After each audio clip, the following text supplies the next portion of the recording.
No one understands what it takes to be great. The force that drives you to do what others don't. The sacrifices made. All with one purpose in mind. Push yourself to become better. The extra seconds, minutes, hours of work put into perfecting one's game. Lifting yourself above the rest. To make sure your name will forever be synonymous with one word: greatness. What does it take to be great? Work ethic, determination, drive. It takes ability, it takes a desire. Baylor moves on Russell again, turns and puts up a tremendous field goal. I think it takes years of players relying on you to take the big shot, make the great play. You know, do the things that bring success to the team. That's what it's all about. It's getting out and measuring yourself against others. And I think that when you have an attitude like that, that's part of greatness. The first time I met Kobe was just out of high school. He was out here for a workout, and I've never seen anyone work out as hard as Kobe. I've never seen anybody that prepared. He was 17 years old and was ready to play NBA basketball. That's pretty amazing.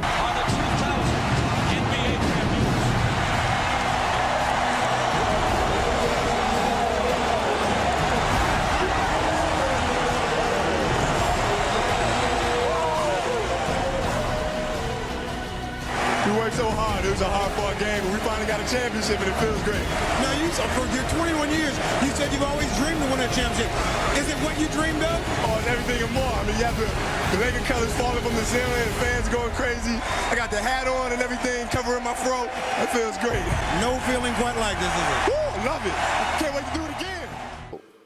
Yeah, it was great watching you guys going back and forth, whether it was the All-Star game or whether the famous scene where, you know, you're guarding him, he's in front of you, you're asking him a question, there's a question, and he's saying footwork and do this. Yeah. A half court, and you wanted to know how, when I turn around on my jump shot, how to feel the defense. I told him you should feel the defense with your legs.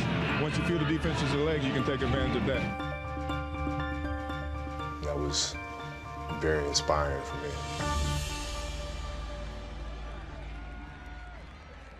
It's just beautiful watching that take place with the two of you guys.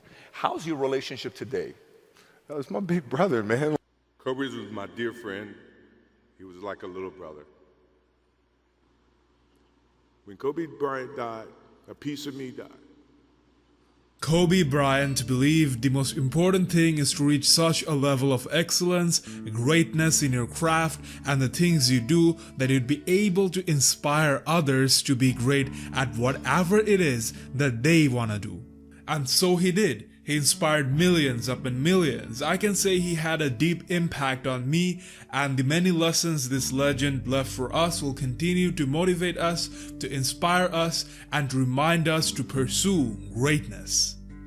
Guys, I'm Akib Khan, and this video I take you through my take of the most important life lessons we can learn from the Black Mamba and practically implement them in our own journey. First of all, work ethics. Hard work, that's definitely the first thing that comes to mind when you think about Kobe. This man gave everything he had. His incredible work ethics and outwork them all mindset is what made me an admirer of him. That's how he got my respect, and that's the reason I started following him despite not being a regular follower of basketball. Kobe has a special place in hearts of millions because everybody knew just how dedicated and hardworking he was. It is important to understand at the highest level of any field, just working hard is simply not enough. Because guess what? Everyone fighting on the top are already working hard. It is about working harder than everybody else. It is about outworking them all. This story is an awesome example of how one simply couldn't outwork the Black Mamba.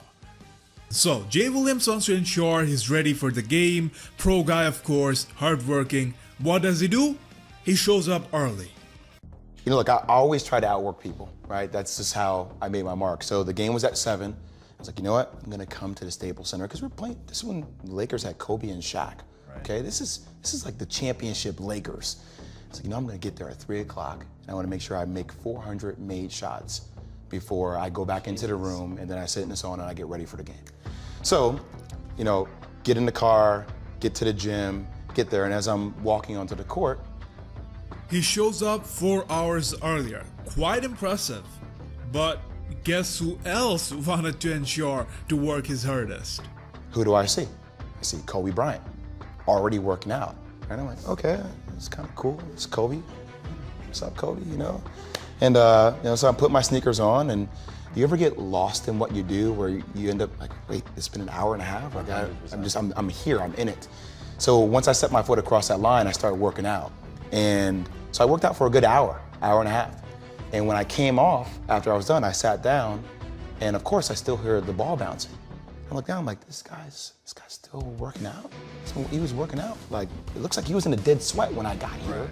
And he's still going. And it's not like his moves are nonchalant or lazy. He's doing like game moves, I sit there and I unlace my shoes. I'm like, I want to see how long this goes. So I sit out there and watch another 25 minutes. And he got done. I said, okay, I think I've seen enough. Go play, come back, get in the sauna, get ready for the game. That game, he drops 40 on us, okay? And after the game is over, I'm like, I have to ask this guy. Like, I have to understand, like, why he works like that. Right. So after the game is over, I'm like, hey, Kobe, like, why were you in the gym for so long? He's like, because I saw you come in. and I wanted you to know that it doesn't matter how hard you work, that I'm willing to work harder than you. Wow. And he's like, there's nothing wrong with that. Like, I'm not saying I dislike you as a person. You inspire me to be better. Right. And it was the first time I started to see this level of competitiveness where I said, I need to start doing more. Right. Wow. Brothers, you have to ensure this level of intensity and relentlessness. The key here, guys, is not only hard work, but to outwork. 4 a.m. We went out to practice at 4 a.m. And that was your idea to do it. But then, all these Nike people are like, no, let's not do that. And then you're like, let's do it at 4 a.m. So you got security, you got brand marketing, sports marketing going, no, let's not do it. You're like, let's do it. Because that's your sustenance. Right? I mean, to me, it just makes complete sense. Not to us. Well, I don't, like, okay, so. See, all right. Usually, I'm sleeping at 4 a.m. You're working out. So talk about that. Okay, so if your job is to try to be the best basketball player you can be, right? To do that, you have to practice, you have to train, right? You want to train as much as you can, as often as you can. So if you get up at 10 in the morning, train at 11, right? 12, say 12, train at 12, train for 2 hours, 12 to 2. You have to let your body recover, so you eat, recover, whatever. You get back out, you train, start training again at 6. You train from 6 to 8, right? And now you go home, you shower, you eat dinner, you go to bed, you wake up, you do it again, right? Those are 2 sessions. Right? Now imagine you wake up at 3, you train at 4, you go 4 to 6, come home, breakfast, relax, blah, blah, blah. Now you're back at it again, 9 to 11, right? Relax, and now all of a sudden you're back at it again, 2 to 4, and now you're back at it again, 7 to 9.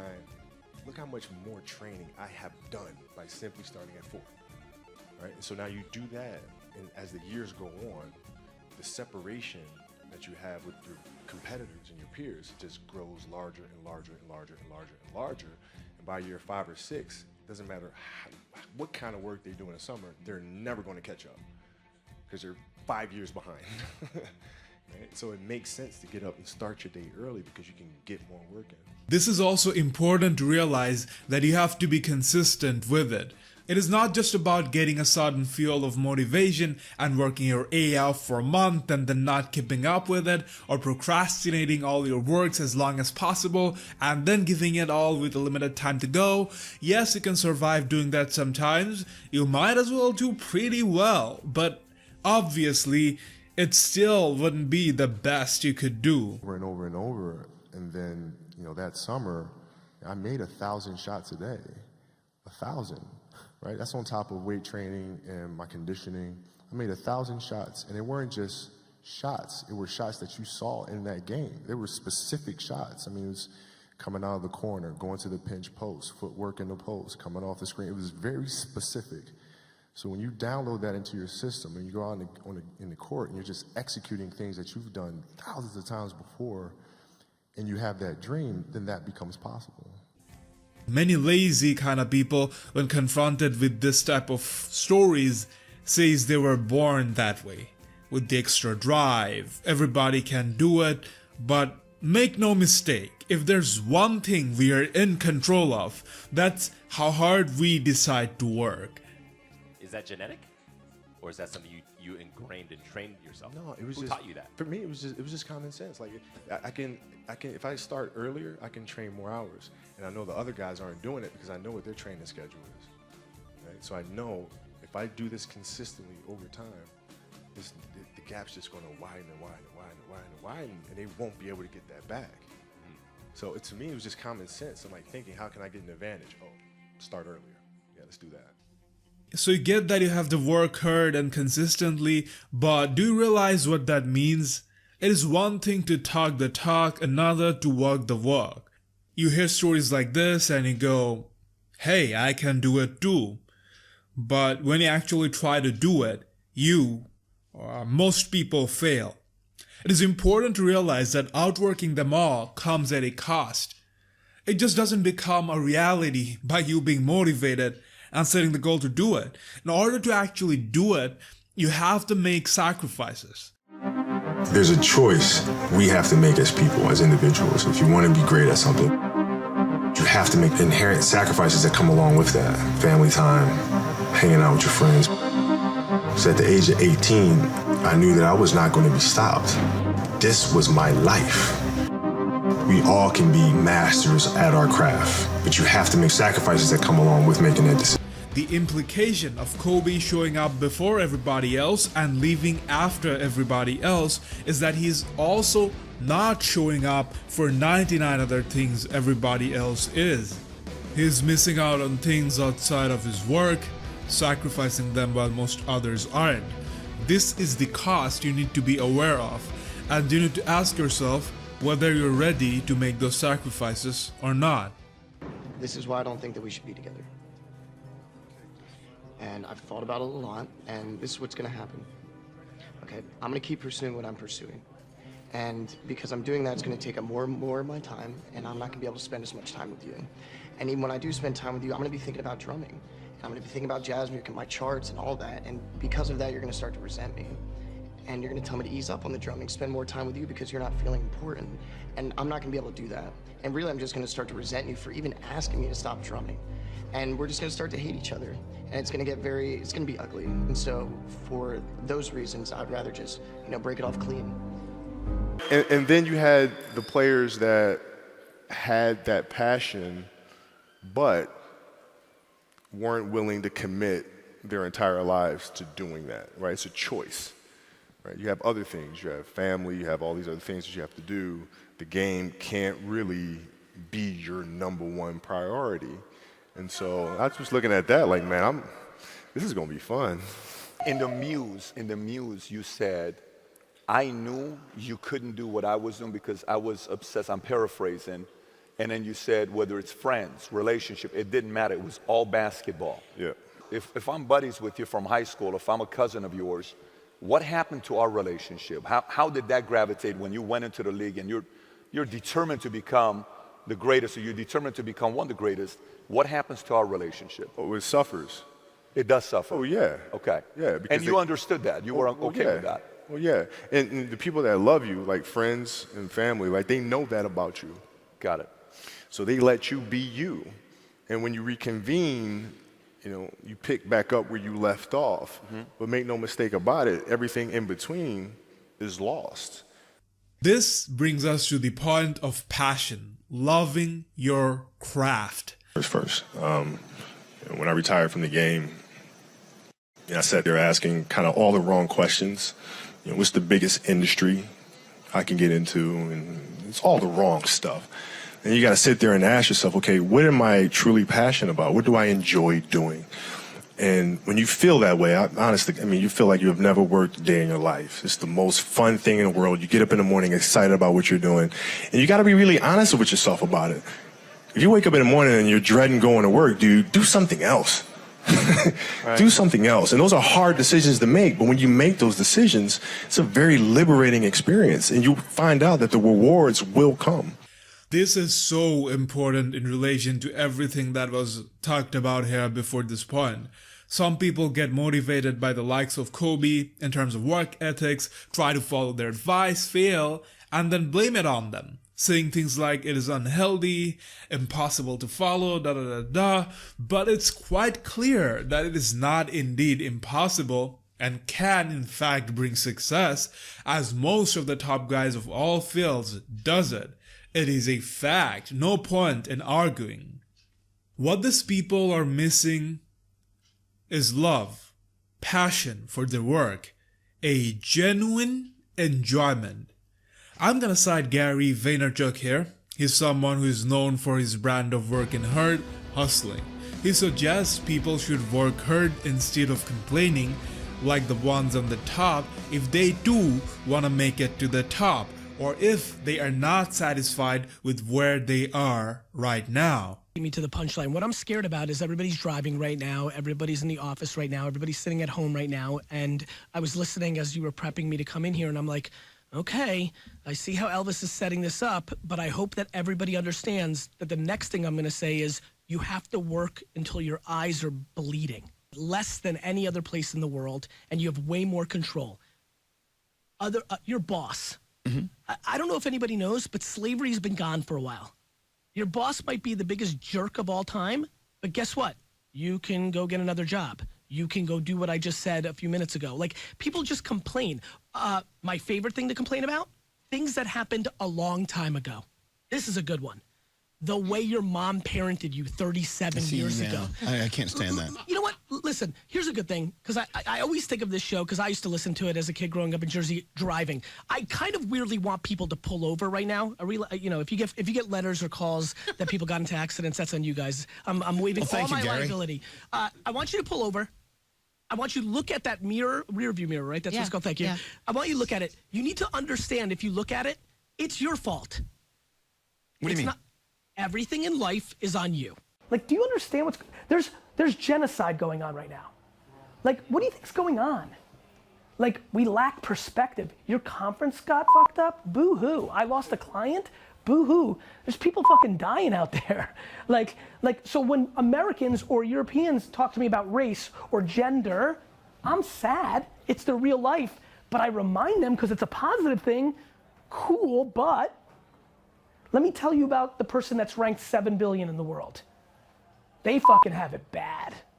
If you're pumped with your life and you're good and you're not complaining, do you. Like, don't work at all. I don't give a fuck. This message is for the people like, oh, I don't have time. I don't have money. Woe is me. Here's my thing. Stop watching entire seasons of House of Cards, because if you're complaining and I audit you, I promise you, I will find 4 hours that you're not doing jack shit.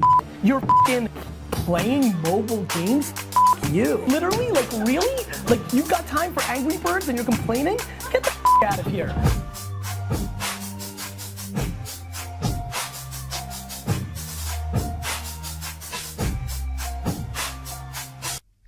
First off, the if part is ignored by a lot of people, and then they bash his ideas once they just jump into it and have a bad experience with it, or if they're just too lazy but toxic at the same time.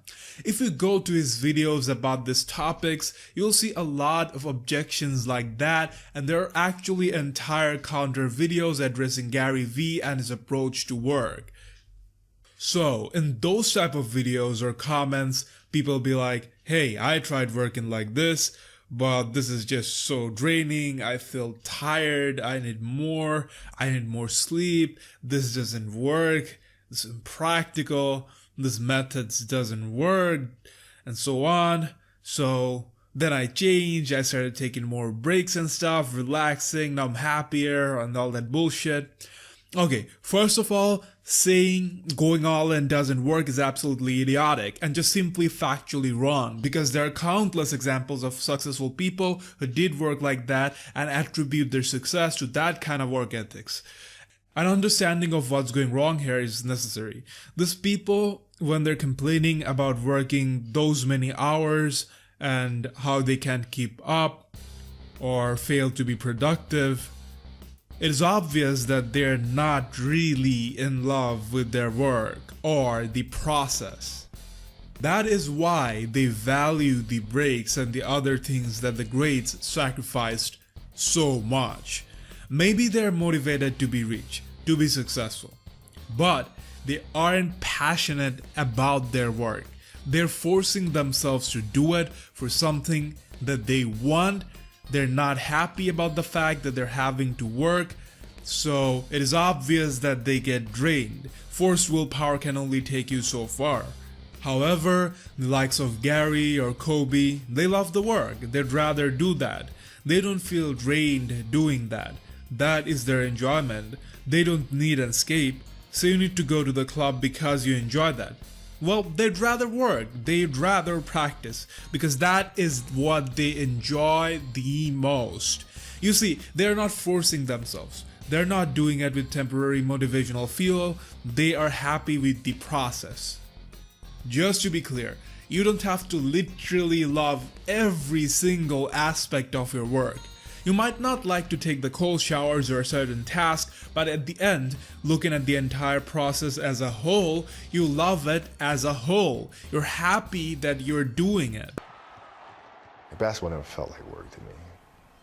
And once I came to the NBA and I looked around, I saw other guys that weren't working as much as I was, then I started to understand that, you know, how I went about it is hard work. To me, it was just, I just love what I do, so I want to do it as much as possible. Passion. People have to be lucky to find passion in life. Yeah, you do. And if you're really lucky, you find that at an early age. I am a 17-year-old kid, but at the same time, you have to understand when to separate business from pleasure. I don't think you can mix the two, because if you mix the two, then that's when you start to fall. You know, now it's time to go in there, and it's time to do some work.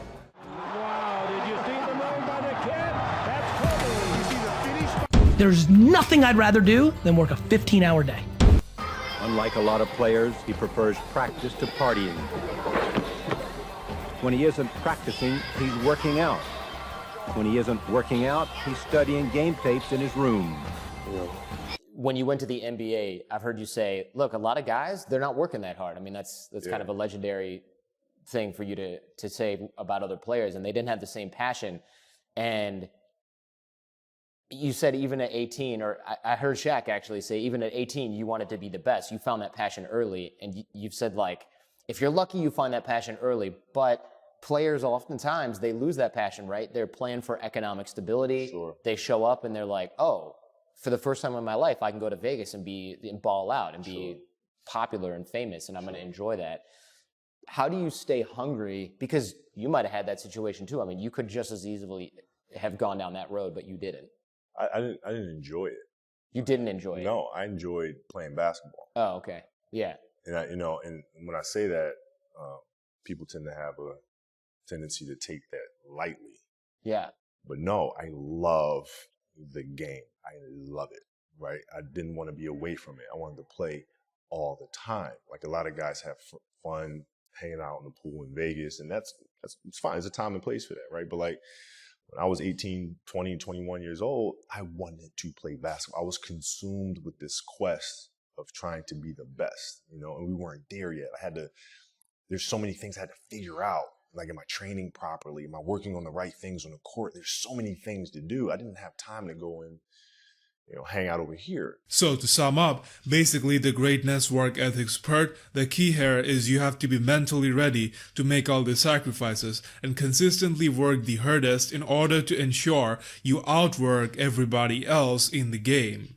Next up, do whatever that is required to become the best version of yourself. Call yourself the greatest, aim the highest, shadow the greatest, wrestle with an alligator, compete with yourself, with your mates, with your enemy, dedicate all of you. Selves, right? If you're animating something, or you're writing a screenplay, or you're composing a piece of music, is that the best you can do? right? Don't ask me. Don't say, okay, do you approve? Don't ask me. I'm not the musician. I'm not the composer. You know, right? So the competitiveness is more from an individual perspective. Is this the best you can do? Like I see a lot of players take vacations with other players that are close friends. And we'll just take vacations just to take vacations, or just hang out just to hang out. Like I never did that. But Why, it was a why choice. not though? Why didn't you do that? Well, because when I retire, I didn't want to have to say, I wish I would have done more. I don't want that. You know, I don't want that. Who were some of the guys that you saw and you watched that weren't just driven by the money? Were there some names that you looked at and says, these three guys are as crazy as I am? At the time, I deal with what I've referred to as Goat Mountain. I went to Goat Mountain, and I talked to Magic, Michael, Bird, Hakeem Olajuwon, Jerry West, Oscar Robinson, Bill Russell. You know, so I would talk to them. What did you do? What were your experiences? Michael in particular, he's become my big brother. He's been my big brother since I first came in the league. That competitive nature, the work ethic, and curiosity. Because I asked a lot of questions. You know, playing with Byron Scott, I asked him a lot of questions. Eddie Jones, who was great at chasing guards off the screens, and I didn't understand how to do that. I would sit with him before practice, after practice. Magic, James Worthy, Kurt Rambis, Kareem Abdul, all the Laker greats, I would always sit down and just ask them questions about certain games that I studied growing up. What actually happened there? What did you feel there? Why? You know, Bird tough to defend. Why? Because he looks slow as shit to me. So he's like, I'm missing something. So like, tell me what I'm missing. You know what I mean? And so I would always ask questions and try to learn as much as I could. Was there ever a moment that you guys spoke that you felt like it energized you and you learned from him? Yeah, it was crazy, man, because my favorite player was Magic growing up. And then I quickly realized my father stole all my height, and I wasn't going to be a 6'9" point guard. So I had to, so I looked at this young guy coming up. And the thing that I marveled at wasn't the fact that he was getting to the rim and doing these fancy stuff. It was like, how is he getting to the rim? How is he doing it? Right? You look at the footwork, you look at the fundamentals, you look at the spacing, the pacing, right? And all those little things, the angles. And that's what becomes fascinating. It's like, okay, how do I get there? Right? So I started studying all those basics. And then when I came to the league, the first time I played against him, I won his respect because it was like, this kid's not scared of me at all. Right? And he saw kindred spirit from that standpoint. And that started a relationship. And it became something where it was like, text him anytime, hits me right back. Questions, hits me right back. And we're talking all the time. So the level of fear that he inspired in others was insane. Wow. And I would tell him, I said, when I face him, we're going to go at it. He says, oh, you don't want to do that. I'm like, what? Man, you don't know me, man. And so when we matched up, I think he understood that. And, when I was 18, my first year, he got the best of me a bunch of times. I was right there the next play. You're not intimidating me. Yeah. I'm not going anywhere. And I think he saw that level of respect because I think he was the same way at 18 years old. And that common bond is what I think, where our connection was built. Kobe, does any particular player intimidate you? On the court, of course. No. Anyone? No. It's just basketball. When you're going out there and you're playing against a great player like Michael Jordan, and if he beats you, just go and learn from it. At the same time, I'm not going back there.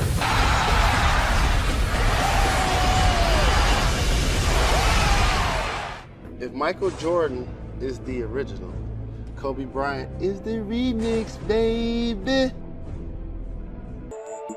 People talk about your relationship with Michael Jordan. Let me straighten this out first. The time at the Forum or wherever that was, Phil had Michael come to the game and sat at the table. You remember that? I read somewhere where it said that you didn't challenge him or he didn't challenge you. It didn't happen. It did happen because I was sitting right there at the table, right at the table. So Phil asked Michael if he wasn't doing anything, just come by practice, maybe to want to play. Maybe we can find out what you got. And then you said back, no, maybe I'll find out what you got. And then he said back, well, you can't guard me. And then you said, you can't guard me. How old were you? 21. You were 21 years old. There was a silent moment. And then when we walked out, and we were walking down the hall, Mike goes, I love that dude, man. He's a warrior. Because you did not step back. It's like, well, maybe we'll see. Let's play. When we can play tomorrow, I got shoes. That's a foul all day long. Oh, I know you ain't talking. I know you ain't talking. Hey, you only got 3 now. I get 6. I would get that foul. You only got 3 now. I grew up watching him, and I grew up having that same type of edge and competitiveness. I know where you're going. You gotta get up quick. If you knew where I was going, why you go for the fake? Mike, after you fake the ball, where else you gonna You go? left your feet. Yeah, but where else you gonna go? In the game, I go for you. I spun all the way around. I go for these ribs right here. Michael and I both know there's certain players that we can intimidate. Certain players are afraid. 4, 3, 2. That's all right. Hey, I shoot them better when the clock going down. But every now and then, you run into a player that has the same DNA that you do, has the same competitive spirit that you do. And you quickly realize that the bullying and the trash talking is not going to work with this person. But then it turned into a certain passion. This kid had passion like you would never know. And it's an amazing thing about passion. If you love something, if you have a strong passion for something, you would go to the extreme to try to understand or try to get it. What Kobe Bryant was to me was the inspiration that someone truly cared about the way I played the game or the way that he wanted to play the game. He wanted to be the best basketball player that he could be. Be very curious, ask a lot of questions, learn from the best, and don't be afraid to challenge the best. In learning from others, it is vital to make sure you don't limit to only people of your own field. Make the whole world your library. No matter what you do, be it watching movies, sports, playing a game, listening to some army general talk about discipline, or learning from the tops of any fields. From people you agree with, you disagree with, you like or dislike, doesn't matter. If there's something good, if there's something worth learning, you take it. I mean, that is what's happening in this video. I'm an entrepreneur, and yet here I am talking about what I can learn, what we all can learn from one of the greatest to ever play the game of basketball.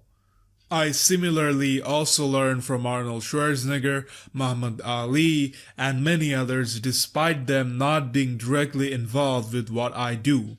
But when I hear of anyone reaching a greatness level of success in any field, I'm intrigued as to what are the things that they are doing right, and I can take from them. I'm not even a big basketball fan. I don't watch regularly. And yet, still, for years, I have been a follower, I have been an admirer of the likes of Michael Jordan and Kobe, and I can learn a whole lot from them. So, Kobe Bryant himself was big on this. In fact, I can relate so much to the way he thinks about this principle. There's this interview where he's asked about if he listens to Taylor Swift, and he goes like, yeah, sometimes. And then he starts talking about like, she must be doing something right. I was wondering, I was like, wouldn't it be funny if he's got like Taylor Swift in his car? I do. Really? Yeah, I do. I think it's important to listen to people who do great things. You know, so it's not just genre specific, but it's like, you know, Taylor's been at the top of the game for a very, very long time. Yeah. How and why? You know, how does she write? How does she get into that mental space to be able to create things over and over and over? I mean, it's a lot of pressure for her to follow up a #1 album with a better album, then follow it with a better. Like, I don't care if you like her music or if you don't like her music. Look at what she's doing. I mean, that's frightening stuff. And it's unbelievable to be able to pull that off over and over and over and over. And so I look at things like that to try to learn from them as much as I can. I mean, Kobe's looking to know what this person who made it to the top of music industry is doing right, just like I'm intrigued by him. Here Kobe was more interested in checking out the work of someone who is successful in an industry to inspect rather than just enjoying the work like most other people. I never watched basketball growing up, and yet when I found out about Michael Jordan, I was like, How and why is this guy worth this much? And then it led to others of that field too. You know what, sometimes I even see things that I don't really like just to get an understanding. Say a movie or series is getting a lot of popularity, even if I don't like it, I'll watch, maybe not the entire thing. I'll cut through it just to get an idea why it is successful, what type of impact it is having on the mass. Same goes for some artists, celebs, people, some of them I don't like, have much interest in, or even despise or hate. But that won't stop me from breaking down how they got attention. My philosophy was a very simple one. And this is where I think film plays a big part of my life. Rudy was one of my favorite films growing up, right? And if you guys haven't seen Rudy, I suggest you go, you watch Rudy. The reason why is it's Notre Dame. It's Notre Dame, so we don't get guys, crazy about that. I think the USC football program has done okay over the years. So it's, but after watching that film, I come to understand if I could work that hard every day, with being blessed with the physical tools that I have, what would my career be? And I made a promise to myself from that day that I was going to work that hard every single day so that when I do retire, I have no regrets. And that was the most important thing for me, is to leave no stone unturned, get better every single day. And if I lived that way, then over time, I'd have something that was beautiful. But that was my philosophy. It seems like a pretty simple one, but if you live your life to just get better every single day, and do that for 20 years, what do you have? Well, in business, it's a little different. I think the best way to prove your value is to work, is to learn, is to absorb, to be a sponge. Right? But you always want to outwork your potential. As hard as you believe you can work harder than that. Once you have the passion, the thing that you're passionate about now, you can look at other people or other entities or other things or works of art, and you can draw things from that to help you be better at what you do, by looking for those common denominators. Johnny wanted to know, how do I prepare? How do I prepare? How do I study? How do I view the game? How do you build your game? And my response is much like the way he builds products. You think sequentially.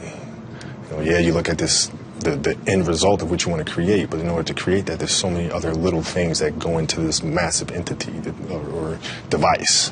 And it's no different than building my basketball game. You start with, what do you want your game to be?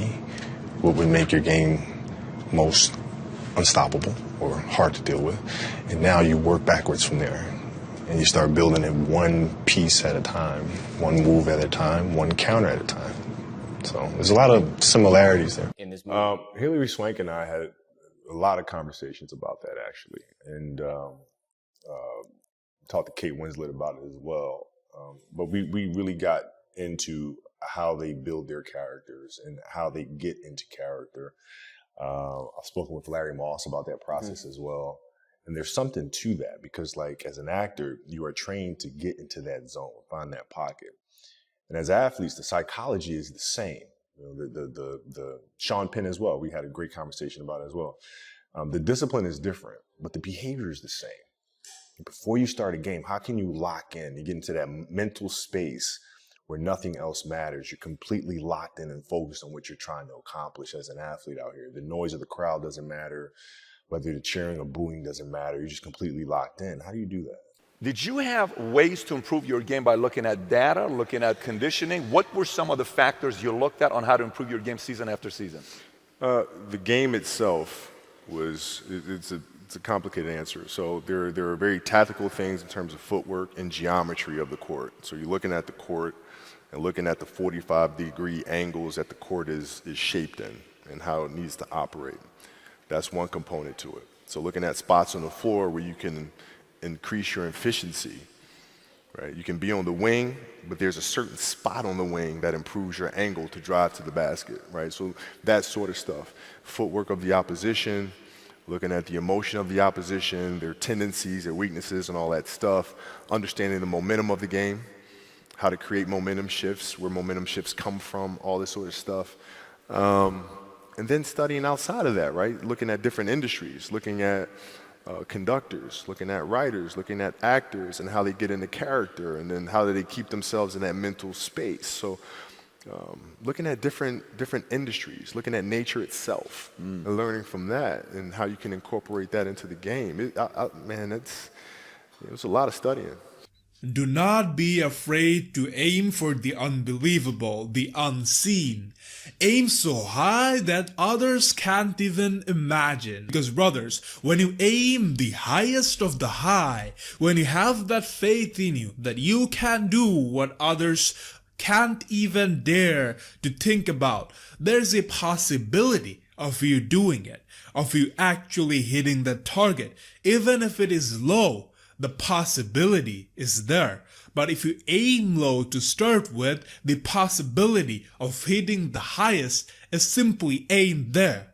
That he gets to the gym at 4:30 in the morning to see Kobe just drenched in sweat like he jumped in a pool. And then Kobe wants to make him do conditioning and waits for a couple hours. So then when the trainer goes to sleep after for a few hours, he comes back to the gym at like 11 a.m. and he sees that Kobe never left the gym at all, because he had to make sure that he made 800 shots before he left after he's been working out for hours and hours. Like, you think this is new to me? This is an excerpt from Shaq's book talking about Kobe. Look, they had a feud. So he says, he was so young and so immature in some ways, but I can tell you this, everything Kobe is doing now, he told me all the way back then he was going to do it. We were sitting on the bus once and he told me, I'm going to be the #1 scorer for the Lakers. I'm going to win 5 or 6 championships, and I'm going to be the best player in the game. And I was like, okay, whatever. Then he looked me right in the eye and said, I'm going to be the Will Smith of the NBA. Shaq used to say he would catch Kobe Bryant on the gym, in the court, without a ball, practicing plays. This is who he is. It's just ingrained in him to do whatever he can for a slight edge. And Shaq said, this is funny looking, but you know what, it probably helped him. See, a lot of people they say that they're going to do something. Kobe Bryant does it, right? Talk is cheap, but Kobe did it because he competes with himself every single day. He wants more out of himself every single day. It's that competitive drive to be the best that carries him through practices. It carries him through the weight training sessions, conditioning, making sure that he gets 800 shots every day. Carries him to work on his craft when no one is watching. Kobe. So before you know it, Kobe's putting up pretty good numbers, but he's not really going off. I think he probably had 20-something in the first half. And then I want to say he erupted for like 40 or something in the third quarter. He was dominant over us. At the top of the key, that's how he was dominant, putting a smack down on us. He really did. Still 6.5 to play in the third. He pulls up for a 3. Kobe again! I just remember realizing at one point in the game, this may be something historic happening right now. 105-96, another Kobe will be replaced, and listen to this crowd for number 8, Kobe Bryant. You scored 81 points, which is second only to Wilt Chamberlain's 100 points. No one has really come close to your total since. At the time, the owner of the Lakers, Jerry Buss, said it was like watching a miracle happen. And for those of us who watched it on TV or were there, it really was one of those things you just couldn't believe was possible. Did you during the game, did you have to sort of like reset your beliefs? I know Lamar Odom was saying you can't get 60, right, you can't get 70. Or did you just let it flow and whatever happened, happened? Or were you really like gunning for numbers? No, I always dreamed as a kid that, it was possible to score 80 or 90 or 100. I always just had a dream. Like sometimes you lay down in bed and you visualize things, and you just kind of, that's at least how I would go to sleep. I'd lay down, I'd imagine playing for the Lakers, and I'd imagine what the uniforms look like. I'd imagine where we'd be playing, and the smell of the arena and all sort of stuff. And I would see myself, getting hot, and score 10 straight points. But in a dream, like why would you ever interrupt that? Like, you're not going to have a dream and be like, okay, and then he misses his next 6. Like, it's not going to happen. So you just keep dreaming and dreaming and dreaming, and before I go to sleep, I'm like at 120 points, you know? My journey began in Philadelphia, Pennsylvania. At the age of 3 years old, my father putting a basketball in my hands and me taking it from there. Basketball was in Kobe's blood. His dad is Joe Jellybean Bryant. He played 8 years in the NBA before uprooting his family to take his career overseas. As I grew older, we moved to Italy. While Joe was getting used to playing in Europe, his son was also making an adjustment. In Italy, not many kids were perfecting a jump shot, but Kobe Bryant was. Soccer was a big sport, so they had goalposts underneath the baskets on concrete courts where kids used to play soccer all day, and I would be one of them. And then after soccer, I'd stay there for another 3, 4, 5 hours just playing basketball. It was a different country with a different language. Even though he had his family, he was essentially alone. So Kobe looked inward and developed the relentless drive to work on his game. When his family moved back to Philadelphia, that time spent alone on the court paid off, as Kobe announced his arrival to the basketball world. He was the top high school player in the country, breaking Wilt Chamberlain's scoring records, becoming a celebrity at 16. Kobe's next step may have seemed ambitious, but with his basketball pedigree and work ethic, it was an easy decision. I, Kobe Bryant, decided to take my talent to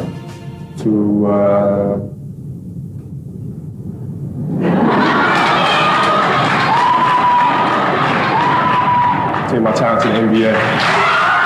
If you aim low, if you think small, if you aim short, then you can go for shortcuts. Important thing to understand is you can't shortchange yourself. Like you're not cheating anybody but yourself. Right? I mean, you're tired. You're literally this far away from the line. Why would you not go that extra to touch the line? Right? So if I let him get away with that, right, all of a sudden he starts maybe to cheat something over here, right? Not give his best over here, not give his best over here. And as years go on, he's going to be he's not going to reach his full potential because he's been taking these little shortcuts that just add up. And you can't let that happen. Our job as teachers, as mentors, as inspirers, it's our responsibility to hold them accountable, Stan. But if you aim for the highest, think big, you also gotta think long term. You must make decisions that serves you in the long term. As an entrepreneur, a simple example would be sometimes you have to choose between making a good amount of money the next 2 years or not making so much money the next 2 years, but instead doing something that would make you an insane amount of money in the next 10 years. Sometimes you let some get ahead of you in the moment, so you can surpass them by a long shot in the long, big, bad, real game. So would you, when you size your peers up, how'd you size your peers up? Like if you're sizing people, I'm talking you're 13 years old, you're sizing peers up, what lens are you looking through your peers? So at 13 years old, I had a kill list. And so, you know, they used to do these rankings. It was Street and Smith basketball rankings. And I was nowhere to be found because I was like 6'4", scrawny, like 160 pounds soaking wet. So I was like 57 on the list. And so I will look at 56, 55, all the way up to number 1, who these players are, what club teams they played for. So when we go on an AAU travel circuit, I got to hunt them down. Right? And so that became my mission in high school, is to check off every other person, all those 56 other names, hunt them down and knock them down. That was it. Get a target on them right off the bat. That was it. Very simple. That's unbelievable. Let me ask you this question. You say I'm one of the guys on that list ahead of you, and we play. What are you doing to get a feel? Is your mind like, are you asking, let me see if this guy's better than me in this side and this side and this side? Or are you just going saying, I'm going to kill this guy? Well, it depends what year. So like at 13 years old, I played the longer game because my game wasn't about being better than you at 13. It was to be better than you when, the chips are really on the line. So when we played at 13, I would size you up and see what your strengths and weaknesses are. how do you approach the game? Are you silly about it? Are you goofy about it? Are you good at it just because you're bigger and stronger than everybody else, right? Or is there actually thought and skill that you put into it, right? And when I'd play to my weaknesses. I wouldn't play to my strengths. I played to my weaknesses. Because when you're playing summer basketball, there's so many games. So there's not a lot of skill work being done. So when are you going to get better, right? When you're playing in competition situations, you're only playing to your strengths. Why? Because you want to win. Right? So what I would do, I was work on the things during those games that I was weak at. Left hand, pull-up jump shot, post game. Right? So I have a strategy. And so then fast forward to when I'm set. Summer where I played basketball when I was like 10 or 11 years old in a very prominent summer league in Philadelphia called the Sunny Hill League. Where my father played, my uncle played, and they were like all-time greats and sort of stuff. And Wilt Chamberlain played in the league, you know, Earl of Monroe played in the league. And here I come, playing, and I don't score 1 point the entire summer. Really? Not one. How old were you? 11, 10, 11. And you're playing against other 10, 11-year-olds? Uh-huh. Or and you didn't score once? Not one. Were you in the game? I was in the game. How did you not score? Because I was terrible. Really? Yeah. At 10, 11 years old, you were that terrible. Awful. I mean, and I had these big knee pads on because I was growing really fast. And I had socks all the way up here, and I had like the high top Skinny, fade, like skinny as hell. And I scored not a free throw, nothing, not a lucky shot, not a breakaway layup, 0 points. Is that when you think the mentality of hard work started to come in for you at that age, when you failed so miserably, I guess, that summer? I think that's when the idea of understanding a long-term view became important, because I wasn't going to catch these kids in a week. I wasn't going to catch them in a year, right? So that's when I sat down and said, okay, this is going to take some thought, all right? What do I want to work on first? All right, shooting. All right, let's knock this out. Let's focus on this. Half a year, 6 months, do nothing but shoot. All right, after that, all right, creating your own shot. And then you focus. So I started creating a menu of things. When I came back the next summer, I was a little bit better, right? And then you mean like, I've got my jump shot from 15, I've got my I got my jump shot from fadeaway, 15, I got my three-point shot, like just open shots, not miss open shots, right? Be able to shoot it with speed, because those kids are so much more athletic. Yeah. And then the next summer I came back, I was a little better. And the summer came back, the scored. next summer I was a little better. I scored. Yeah, it wasn't much, but I scored. And this is 12, 13. 12, 13. And then 14 came around, back half of 13, 14 years old, and then I was just killing everyone. And it happened in 2 years. And I wasn't expecting it to happen in 2 years, but it did, because what I had to do was work on the basics and the fundamentals. While they relied on their athleticism and their natural ability. And because I stick to the fundamentals, it just caught up to them. And then my body, my knees stopped hurting. I grew into my frame. And then your athleticism, once you have the fundamentals, the hard work, the mindset, and you tack on the athleticism, it's game over. Then it was game over. Wow. So from 13, you're good, average still? I was good. I was good. And then about the end of my right when I was turning 14, I became the best player in the state. At 14? At 14. So from 12 to 14, you went from scoring 0 to being the best in the state of all ages. There's another point in the clip that we just saw, and that is talent is overrated. Of course, all of us have some gifts, and it is better to figure out where you can use them best. However, having that said, today, talent, natural abilities are extremely overrated. Like at competitive level of any field, everybody has some talents and gifts. It is about how effectively they can use it. I mean, at what point do you decide that you are not talented enough for something? Kobe at 11 could have said, oh well, I'm getting destroyed by everyone. This is not for me. But he kept improving instead. This also goes on to show that there were other people with same or more abilities like Kobe. But Kobe was the one who took it up on his shoulder to outwork them, to out-strategize them.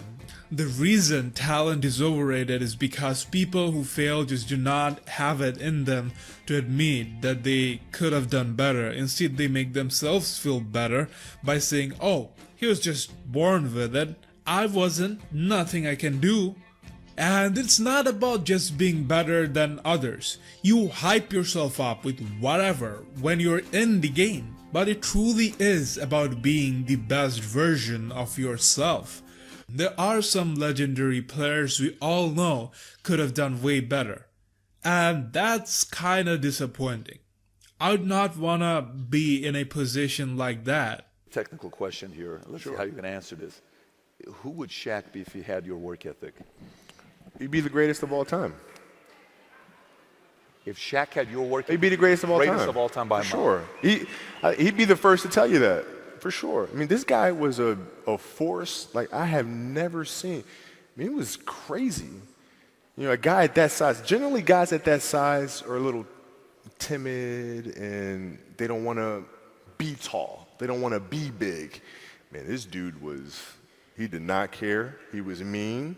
He was nasty. He was competitive. He was vindictive. I mean, I wish he was in the gym. I would have had 12 rings. If you had the work ethic. My God, yeah. We ain't be close. Kobe talking about Shaq like that brings us to another point, and that is great people makes people around them great. They push and help them to bring their best version out, no matter what, even if it means their mates take it the wrong way. The relationship is ruined. The softies and normies call them rude. Doesn't matter at all. If you really care about someone, you push them to do better, even at the cost of offending them or losing them. Your friends who are telling you comforting lies are holding you back. They either don't care about you enough to tell you the truth, to push you, or you have created a huge circle of losers and you guys are all equally worthless, unproductive, without ambition, and you guys lie to each other to make yourselves feel better about being worthless. I don't care, bro. Listen, me and Shaq sit down all the time, and I say, dude, if your lazy ass is in shape. I hear you saying all the time, and he takes it. I tell him all the time. I mean, the fact that you say the work ethic side, the fact that you say work ethic side, and you say, hey, if he would have worked that hard as I did, do you think if he would have had the same level of commitment to the game as you did, you guys would have had fewer feuds between each other? Yeah, because listen, I don't deal with people that don't commit at that level, but then act as if they do. I don't deal with that. I don't. It's real shit. I mean, listen. So, like, we used to get into stuff all the time because it was like, you know, he would say, okay, Kobe's not throwing me the ball.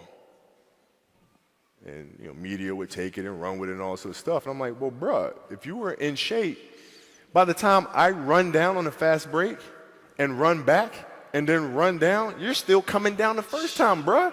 Like, what the hell do you want me to do? Right? So a lot of our contention came from that. And even though he was older, you were still confronting him. You didn't care. Oh, I didn't care, man. From listen, day one, bro. From day one. I knew for sure Rick Fox, my teammates, they all thought I was absolutely crazy the day me and Shaq got in a fist fight. After that day, they were like, okay, Kobe, you're certifiable. Fist fight. Oh, yeah. Fist fight. Oh, I'm not backing down. Listen, either you're going to whoop my ass or we're going to have a night. But, you know, ain't no way. You know, there's a level of respect. And for Shaq, too, by the way, I know he's told me that day was a big turning point for him because it was like, you know, he's generally used to talking trash and saying what he wants and nobody really stepping up and challenging him on that. And when he saw me challenge him on that, he was like, this kid's crazy. All right, I can win with that. You know, and so that was kind of the beginning of our relationship, I think. That's probably never happened to him. That's probably not something that's common to him. No. I mean, he's 7 feet tall since he was 3 years old or something, right? This is all coming back to me right now. There's also a game in Phoenix. My first year we were playing, and he kept posting up, but they kept fouling him, so he kept going to the free throw line and kept missing them. And so he'd throw the ball out to me. I'm not throwing that shit back in there, right? So I kept shooting him, right? So we get in the timeout, and he's like, hey, I'm open. I'm like, okay. And so we go out, and same thing, hey, I'm open. Okay. There you go. Come back in. Hey, dude, you got to throw me the ball. I said, man, f that. Get it off the rebound if I miss, bro. You told him this. First year. 18 years old, man. 18 years old. And I must have been out of my damn mind. And I'm real curious to know what it was like for you with all of the grit and all of the makeup that you had to be such a great competitor.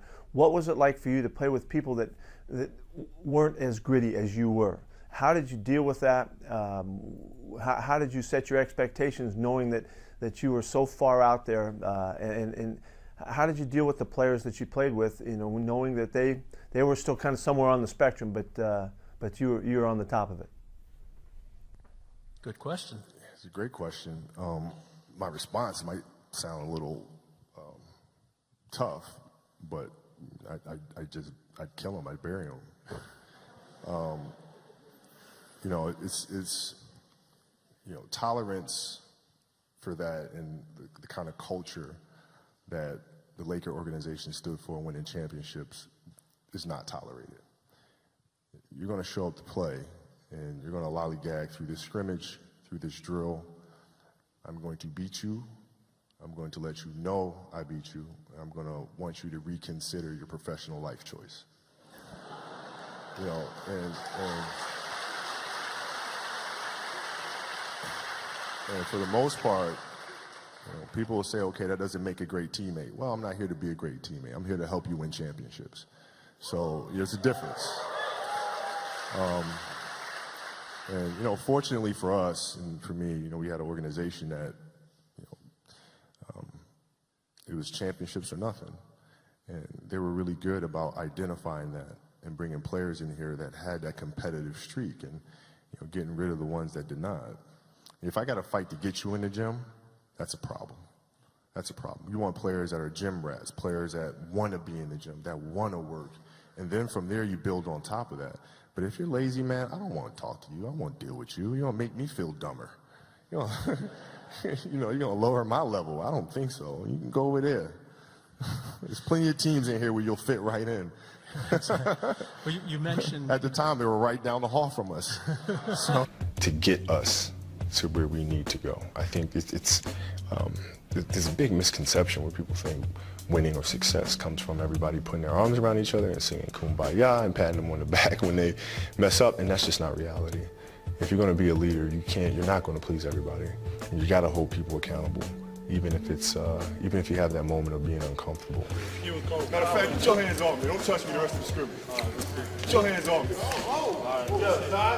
I always compare it to sitting across from somebody at a dinner table. If we're sitting across from each other, and would you rather sit with a person that's going to be afraid to tell you have something in between your teeth and let you walk around the restaurant smiling and stuff like that when you got stuff in between your teeth? Or would you rather sit with somebody that's not afraid to have that moment of being uncomfortable to tell you have something in your teeth so you can get it out and don't look like an idiot in front of everybody else? Right? I'm going to tell you have something in your teeth. No matter what, even if it hurts my feelings. I'm going to tell you have something in your teeth. I'm going to tell you. And then it's your choice if you want to get it out or you just want to leave it there and look like an idiot. I'm somebody you really want. You really want me on the team. What's your approach to recruit me? You want first place, come play with me. You want second place, go somewhere else. What you can take away from this is how you should be to friends, to your team, to your partners, and everyone that matters. It should also remind you to surround yourself with people who similarly push you to be better. I'd suggest you all a great video to watch on this topic. You can find on the Valuetainment channel on YouTube. This is by Patrick Bet-David, a man I really respect. I learned a lot from his content and he's someone I look up to. The video is titled How to Choose Great Friends. Check it out. Things that you don't want to do, so it's a bad thing, right? Now, as you age and you become an adult, what if I told you peer pressure is a wonderful thing as long as you choose the right peers? It's the most incredible thing because they could pressure you to do great things with your life that you wouldn't have done if you didn't have the right peer pressure. So I'll attach a short clip from it. Based on that, if you think about it, you do studies, you will realize that your friends, your close friends could dictate your diet, your health, your marriage, your relationship, your finances, your happiness. All of that they can dictate depending on the type of friends you choose. However, in life, the reality is You'll face some toxic people, some dark events and experiences. Every muse cage is powered by two forces. Light musings You're nice. Oh, thank you. You're great. Oh, so nice of you. and dark musings. Worthless. You're a failure. Make it stop. Yeah. Light musings make you feel good and happy. Yeah. Dark musings make you feel bad and angry. These things you never really forget. It is somewhere there in the back of your mind. Whether it was something unjust that happened to you, someone who hurt you, something embarrassing, something that defeated you, someone you cared about who didn't trust you. It is all there and not going away. You know, sometimes you motivate yourself with the good stuff, but every now and then there's that dark spot that fills you. When you feel like giving up, you know you can't because you have this many haters to prove wrong and that many experiences to overshadow. I don't like dark musings. Most people don't. But what they don't understand is that dark musings just may be our greatest source of energy and power. Oh. If you're looking for your inner beast, it's most likely living inside of a dark muse. Really? I don't know. Here, Kobe suggests, instead of running from all the dark parts of your life, turn around, embrace all of it, and use that power to become the beast, destroying every obstacle on his way. Just take all the frustration, anger, and channel them into benefiting you in your journey to personify greatness. So that means taking things, using things in your life that are scars, using those moments as a weapon, right? Using those as, using basketball as kind of like a vehicle through which to express yourself, right? So so at that moment, for us to face the Celtics again, it's not about the Celtics. It's not about your opponent, it's about you. It's about you taking your inner struggles and channeling that through the game, right? As a way to unleash. Using the darker emotions, the anger, resentment, or frustration, and sadness, and using that as a weapon, using that as a form of offense. It's a scar. It's pain. It's a bad memory. That some people are probably afraid to tap into inside of them, but it's such a powerful thing. Once they own it themselves, then the sky, because they're going to drive themselves and pull it from who they are and all of their life experiences and things that have motivated them. Matter of fact, get your hands off me. Don't touch me the rest of the scrimmage. Get your hands off me. Just start driving, needling, right? Pushing. I think I know how to expand best on this harness the dark side principle because I think I know from whom Kobe got it from. The man is definition of relentlessness. Tim Grover. He was the trainer of many athletes and basketball legends like Michael Jordan and Kobe Bryant. In his book, he writes about this darkness principle. The dark side of being a cleaner. How do you avoid that dark side? What is that dark side and how do you stay away from it? Well, the dark side is something that's in everybody, but it's a situation that you have to control the dark side. If it controls you, that's when things start to go real bad. That's when you have a tendency to go to what I call the other side.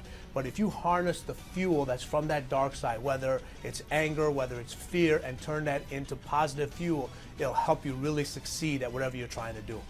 Tim Grover talks about this in his book, Relentless.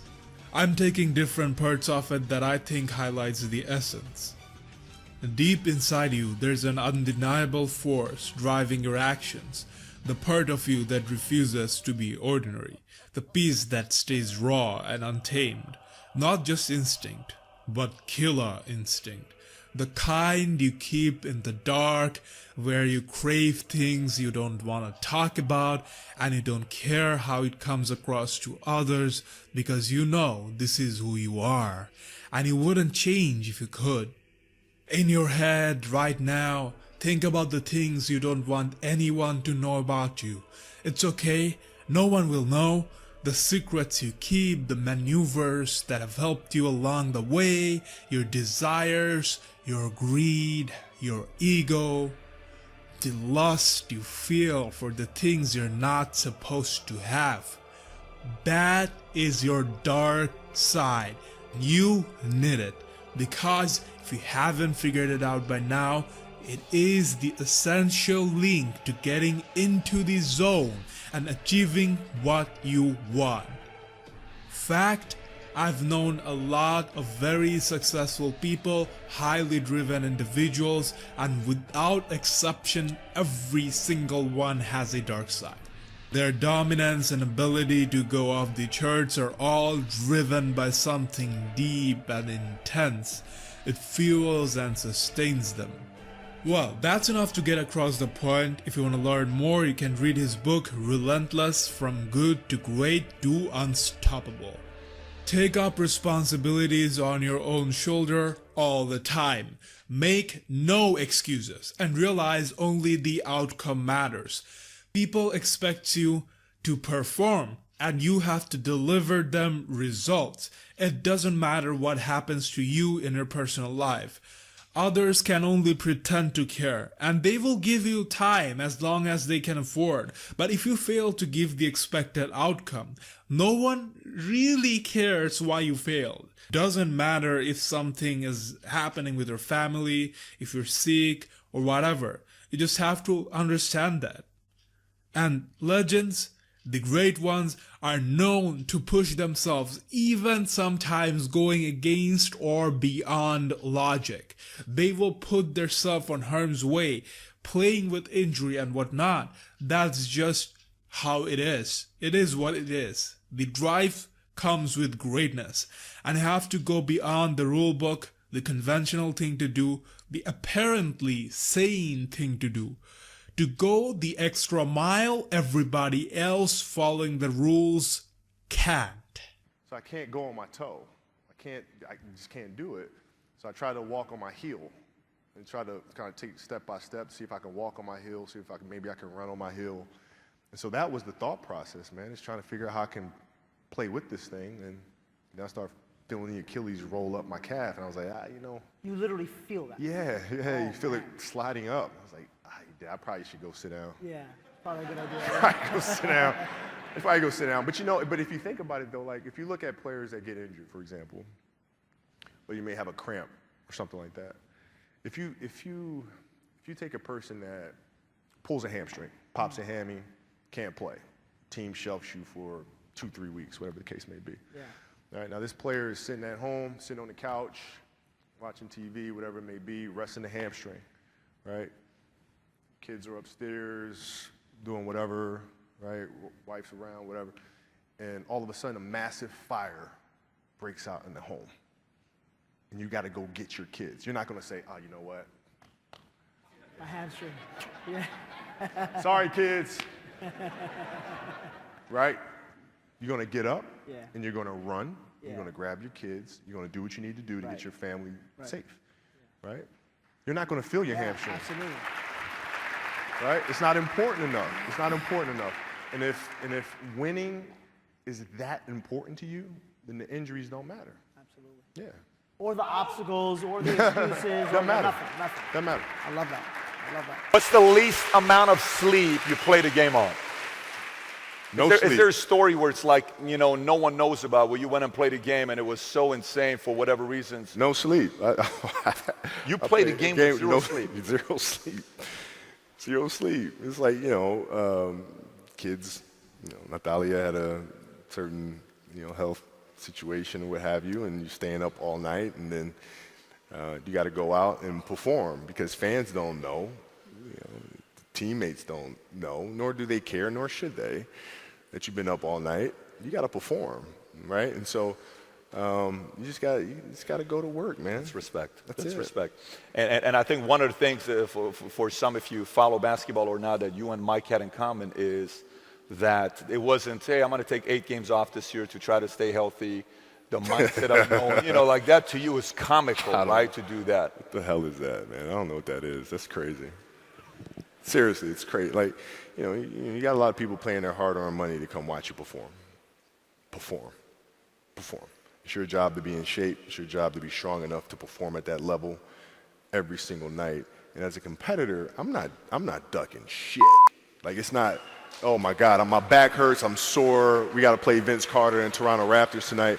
We actually had this happen. We had a game against Toronto in 2000, and Vince was tearing the league up. My back was jacked. But like the perception of that, like what? Kobe's missing the game against Toronto and Vince Carter because my back was really spasming. But people will be like, what? Oh, he's ducking Vince. Excuse me? No, I don't think so. So I would be in the layup line like, okay, there's a lot of days where, you can rest and recover. Today ain't one of them. Your back can bother you any other day. That shit ain't bothering me today. He gonna have to see me today. Yeah. Oh, man. Yeah. It never occurred to me at the time that they might be tired, might be sore, they might be sick. It never occurred to me. I just wanted to see them do what they do.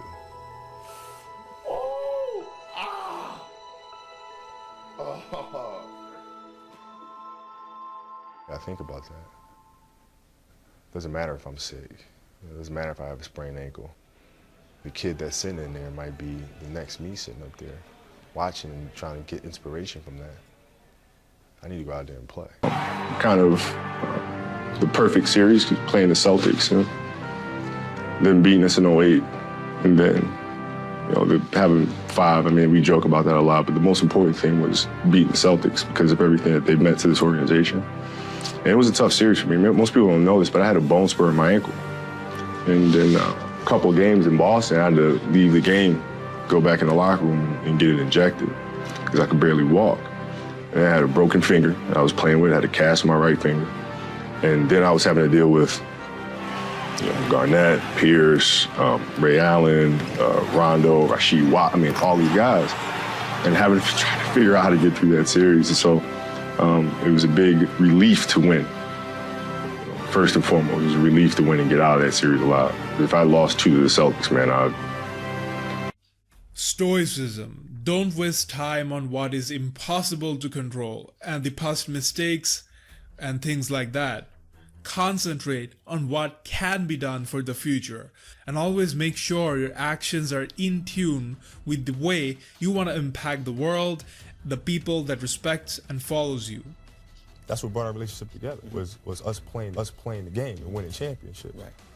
So I think him coming up, especially on MLK's birthday, man, that's big not only for for us, the city of Los Angeles, but I think it's just big for our youth as a whole. Man. Why? Well, because now you see, kids who look up to us, kids who watch us play in the NBA, who aspire to be where we are. See these 2 grown men, putting their differences aside, putting whatever altercation or spat, that they had aside, and just coming together and say, okay, you know what? It is what it is. Let's move on. I'm happy for you. You're happy for me. And let's just go on and do our thing. A lot of athletes, they get into trouble especially when they get injured or they retire. And sometimes one makes the other one, forces the other one. How do you not let demons of uncertainty get inside your head? Like when you tore your Achilles, are you not thinking like, uh-oh, how am I going to come back from this? Oh, God, yeah. I was thinking, damn, I'm done. And I don't know if I can come back from this, or my career could be over. Then what am I going to do with the rest of my life? Like, I had those, but I think what I've learned at an early age is you accept them versus fight them. Like if you're nervous or scared about a situation, instead of being like, nah, there's nothing to be scared about, nothing to be scared about. Oh shit, there is. Yeah. And that's fine, that's okay. Like you own it, you give it a hug, you embrace it, and now what are you going to do? Guys, there's something very important that ties in everything discussed here. That is the ability to focus. Now more than ever. Lots of information opportunities also means infinite distractions. But as already said, If you're pursuing greatness, you have to give it your all. You can't afford to divide your attention. You need laser focus on that one thing. You said, I read a quote that you said you love business as much as basketball. There's no way that's true. It's 100% true. There's no way. I mean, basketball was your life, your passion, everything. You're telling me you love doing business as much. If you could, basically snap a finger and be 25-year-old Kobe or the Kobe today, you wouldn't go back and keep playing basketball? No, because I've already done it. See, here's the thing. When I was playing and teammates would say, oh, Kobe's not out on the road. What is he doing? You see me on the plane, he's reading. What is he reading? He's writing. What is he writing? Mm-hmm. I'm practicing. I'm writing. I'm practicing. I'm understanding how to tell stories.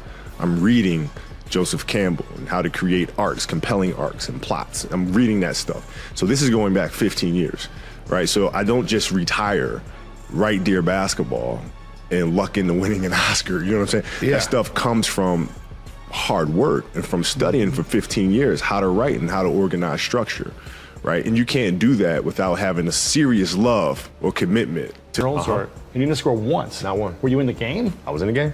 How'd you not score? Because I was terrible. Really? Yeah. At 10, 11 years old, you were that awful. terrible. I mean, and I had these big knee pads on because I was growing really fast. I had socks all the way up here, and I had like the high top Skinny, fades, like skinny as hell. And I scored not a free throw, not a lucky shot, not a breakaway layup, 0 points. Is that when you think the mentality of hard work started to come in for you at that age, when you failed so miserably, I guess, that summer? I think that's when the idea of understanding a long-term view became important, because I wasn't going to catch these kids in a week. I wasn't going to catch them in a year, right? So that's when I sat down and said, okay, this is going to take some thought, all right? What do I want to work on first? All right, shooting. All right, let's knock this out. Let's focus on this. Half a year, 6 months, do nothing but shoot. All right, after that, all right, creating your own shot. And then you focus. So you start.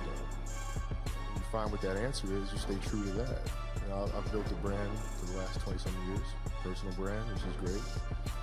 But that is not where our focus is going to be for the next 50 years. It's what we are doing now. Are we taking a big risk? Yeah, but I think that if we focus on one thing and do that one thing exceptionally well, we won't fail at that one thing. So sometimes you got to put the other stuff to bed and focus on what you believe is the core of the company, and that always starts from what you love to do the most. You have to be obsessive to get to that level in everything you do. Details, don't waste time, do it right, perfection. Yeah, I mean, it's really simple. It's like whatever you're doing at that moment is what you're doing at that moment. It's like that's where the obsessiveness is having attention to detail for the action that you are performing at the time you're performing it. And if you can have that kind of focus, you can't help but to have a certain level of obsession or attention to detail. The next clip really emphasizes on how seriously he took focusing on one thing. He dedicated everything to basketball, and yet, when he was done with it, he was done with it. And when he started the next thing, he did it with just as much intensity and passion. Coming into my retirement year and everybody's saying, well, what are you going to do next? You'll always come back to basketball. And they meant it as like a compliment, but I took it as an insult.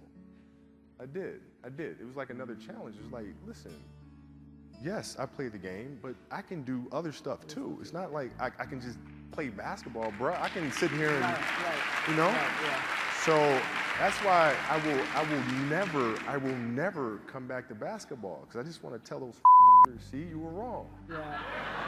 Awesome. No, you're wrong, bro. I love that. So it's time to focus on other things and try to be as good at those and pay attention to every little detail with those as I did in my 20-year NBA career, and see where we end up 20 years from now. And the Oscar goes to, don't say La La Land, don't say La La Land. Dear Basketball, Glenn Key and Kobe!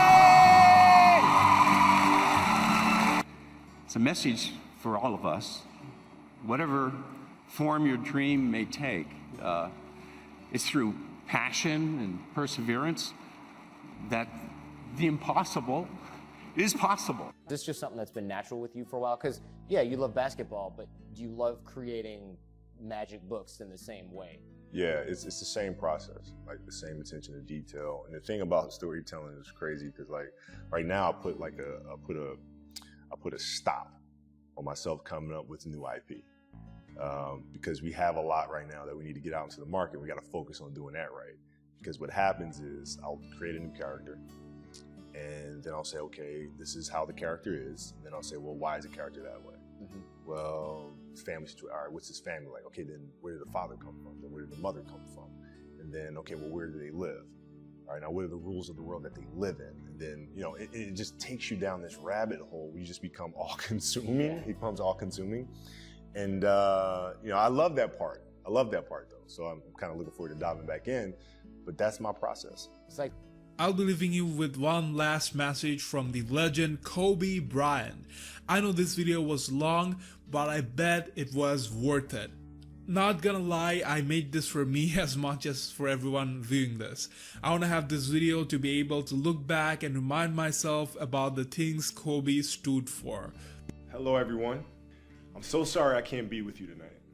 However, I couldn't completely miss the chance to take a moment to share some thoughts with all of you.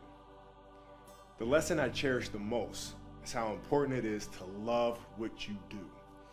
If you love what you do and it's making you happy, all the hard work and perseverance will pay off. I once had a guidance counselor tell me that I shouldn't play basketball, that it would never amount to anything for me. His negativity towards me made me stronger. You can't stop people from trying to limit your dreams, but you can stop it from becoming a reality. Your dreams are up to you. I encourage you to always be curious, always seek out things you love, and always work hard once you find it. So with that, I'll let you carry on with your evening. Please know I'm thinking of you, supporting you, and encouraging you always.